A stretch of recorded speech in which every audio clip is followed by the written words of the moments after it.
گھر والا پوچھتا ہے کہ کون ہو، کہاں سے آئی، کس مقصد کے لیے آئی ہو؟ تو سیدزادی آنے کا مقصد بتاتی ہے،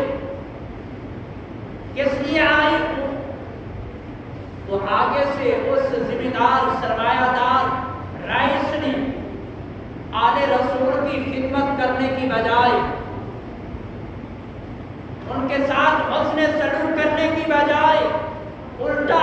یہ سوال کیا کہ آپ کے پاس سیدزادی ہونے کی دلیل کیا ہے؟ تو سامعین، وہ سیدزادی نا امید ہو کے اس دروازے سے ہٹتی ہے، واپس جاتے ہوئے راستے کے اندر ایک اور گھر ملتا ہے، تو اس امید سے کہ ہو سکتا ہے کہ بچوں کے کھانے کے لیے کچھ یہاں سے مل جائے، تو دروازہ کھٹکھٹایا، تو گھر والا جب آ جاتا ہے تو آنے کا سبب پوچھتا ہے، تو سیدزادی یہ کہتی ہے کہ میں آل رسول ہوں، بچوں کی بھوک مجھے تیرے دروازے پہ لائی ہے۔ تو روایات کے اندر آتا ہے کہ وہ بندہ صاحب ایمان نہیں تھا، بلکہ مجوسی آگ کی پوجا کرنے والا تھا۔ تو جب اس نے آل رسول کا نام سنا تو اس کے مقدر جا کے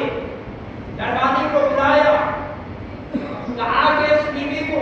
اور اس کے بچوں کو گھر کے اندر لے چلو، ایک کمرے کے انتخاب کرو اور ان کے لیے اعلیٰ لباس بھی اور ان کے لیے اعلیٰ کھانے کا بھی انتظام کرو۔ تو جب یہ سب کچھ ہو گیا، رات ہو گئی، جب پچھلی رات آئی، جیسے کہتے ہیں کہ جب رات ڈھلی تو رب کی رحمت کی تار آئی، ادھر وہ رئیس بھی سو رہا ہے، ادھر یہ آگ کی پوجا کرنے والا بھی سو رہا ہے، خواب وہ بھی دیکھ رہا ہے، خواب یہ بھی دیکھ رہا ہے، پر وہ خواب کے اندر ڈر رہا ہے اور یہ خواب کے اندر خوش ہو رہا ہے۔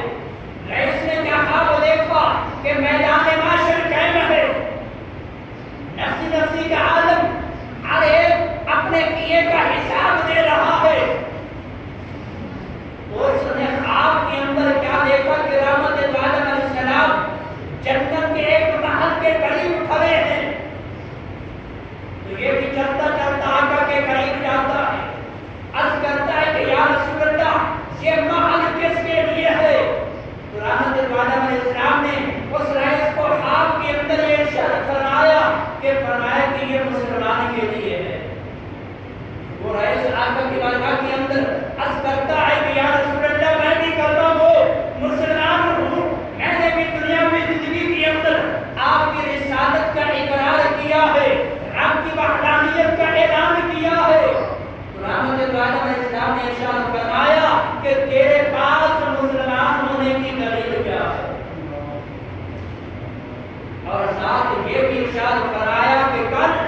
میری آج تیرے دروازے پہ آئی، اس کی مدد کرنے کی بجائے الٹا تم نے ان سے سیدزادی ہونے کی دلیل مانگی ہے۔ تو فرمایا کہ آقا اسلام کا یہ فرمانا کہ اس رئیس کی آنکھ کھلی، پسینوں پسینے کہ مجھ سے کون سی ایسی غلطی ہو گئی کہ جس کی سزا مجھے خواب کے اندر مل گئی۔ تو ادھر اس رئیس نے کیا خواب دیکھا کہ رحمت علیہ السلام کی زیارت ہوتی ہے، آقا کی قدم بوسی ہوتی ہے، رحمت علیہ السلام اس مجوسی کو خواب کے اندر کلمہ پڑھاتے ہیں اور جنت کی بشارت دیتے ہیں کہ تو نے میری آل کی خدمت کی ہے، رب تعالیٰ نے تجھے ایمان کی دولت سے بھی نوازا ہے اور ساتھ ساتھ جنت بھی عطا فرمایا ہے۔ سامعین کرام، یہ ہے دنیا کے اندر یہ انعام کہ اگر ہم آل رسول کے ساتھ پیار کریں گے، الفت رکھیں گے، تو رب تعالیٰ مرتے وقت ہمیں ضرور کرنا نصیب فرمائے گا، کامل ایمان کی موت نصیب ہوگی اور وہ بھی شہادت والی ہوگی، اور پھر رب تعالیٰ میدان معاشر کے اندر پھر ہمیں آل رسول کی محبت کے سلے کے اندر ہمیں چاند ایسا سوار کے جنت کے اندر بھی داخل فرمائے گا۔ خالق کائنات آمین ان نظر کے عمل کی توفیق عطا فرمائے آمین و آخر دعوانا